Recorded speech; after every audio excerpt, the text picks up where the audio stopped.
So what made you want to be involved? Well, I was involved because all my niggas is GD. It's no secret that Kanye is closely affiliated to the GD gang. Ye's music in the last few years has been filled with nods to street ties and underworld relationships.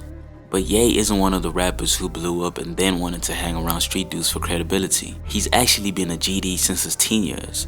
Like many other kids on the south side of Chicago, Ye was affiliated from a young age. While on the come up, he was a part of a rap group named the Go-Getters, which consisted of GDs. Go-Getters, okay. They some young GDs or whatever. They say, man, and Kanye West is part of them. I say, oh yeah, I know his name. One of the members, GLC, who was really in the streets, details their music back then as an escape from the problems in their hoods. Unlike Kanye, most of the members from the group came from the Auburn Gresham neighborhood in Chicago, a place that is described as a war zone. So Ye's mother would let the boys work out of her house, giving them time away from an environment plagued with violence and genocide. In the Genius documentary, Ye is seen throwing up the race, which is the GD gang sign. But even with being around it, he was never fully allowed to participate. For instance, in the song Drive Slow, he raps about a friend who was heavily involved in the gang life but made sure to keep him out of trouble, which led to one of his biggest insecurities. My gangster disciple brothers kept me from the initiations, which made me feel like a pussy my whole life. See, we tend to look down upon people who went hard or didn't get it out the mud. These aren't usually the people we give respect to. Look at Tupac, for example. This man was a true-born leader, but he was still made to feel like he had to prove himself to the street dudes, which in turn made him get down with the Mount Pyru sets, and ultimately, this led to his demise. Pac was like, shit, I'm on some MOB shit. I'm on a red rag. Niggas try to play that gangster shit, but we MOB for motherfucking real. You wanna see some macho shit? I'm the most macho nigga out here. I'm the most thuggish nigga out here. The kid who wore pink polos and didn't rap about toting guns. Nothing about him was gangster, but he stayed focused. And fast forward to 2024, he has done the impossible.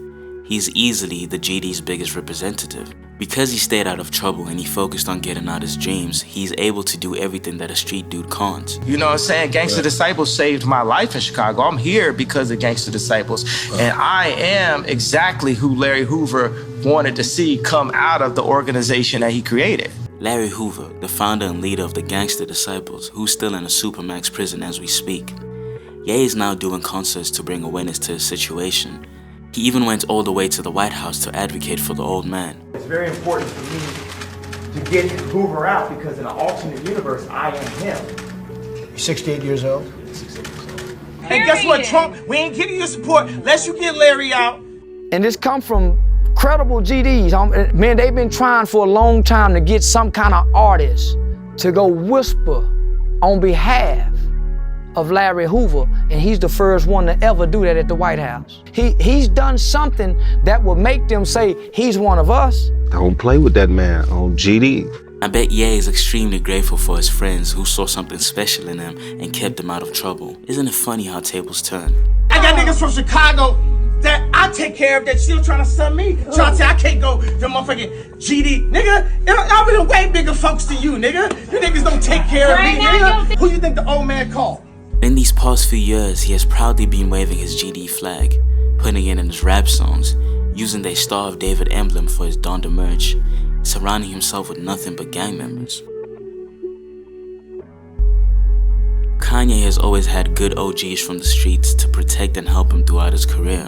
One of Ye's longtime OGs is a guy named Malik Yusef, a gangster turned artist from Chicago. Malik is a stomped down street dude who has been arrested more than 85 times.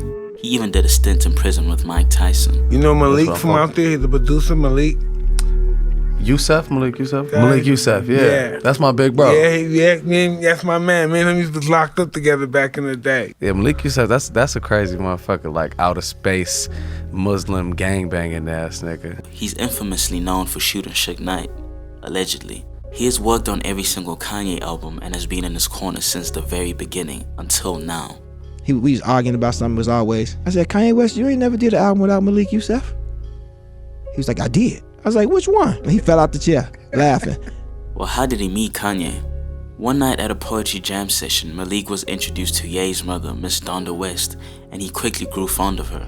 Before then, he had grown up being a victim of constant abuse in his household.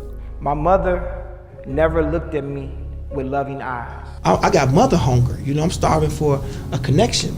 He had finally found a mother's love through Donda, so when she asked him to take care of Kanye, he vowed to keep his word to her. To have a relationship with her, she made it clear that I would have to help her son in every way possible. So I was like, cool. As long as I can have you as a mother too. It's still rough for me, you know.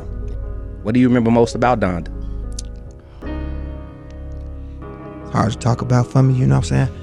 Malik has played a much larger role in Kanye's career than you'd ever think. During the Genius documentary, we see Ye in LA working on his debut album, having to use his own money until the label finally opens up his budgets. But what they don't show is that Ye spent the whole budget and quickly ran out of money to finish the college dropout. So Malik put in $500K of his street money to help Ye complete his mission. Even the camera that was used to shoot the Genius documentary was purchased by Malik. And you know, the camera that they shot the documentary, the Genius, Kanye West Genius documentary, I bought that camera. That's hard. That's hard. Because Kanye didn't want to use a stolen camera. He didn't want the energy of a stolen camera, you know? So I was like, let's buy a new camera. How much is the new camera? You know, you from a place where you ain't really got no scratch, you spend money fast because you're in deficit and you're making up for stuff, and it's like really a trauma response. He ran through all that money. He got 2 advances. I said, how much you need? He said, 500. I was like, okay. Later on, he told me, he said, I really just need like 150. Flew out to LA, and it really changed my life.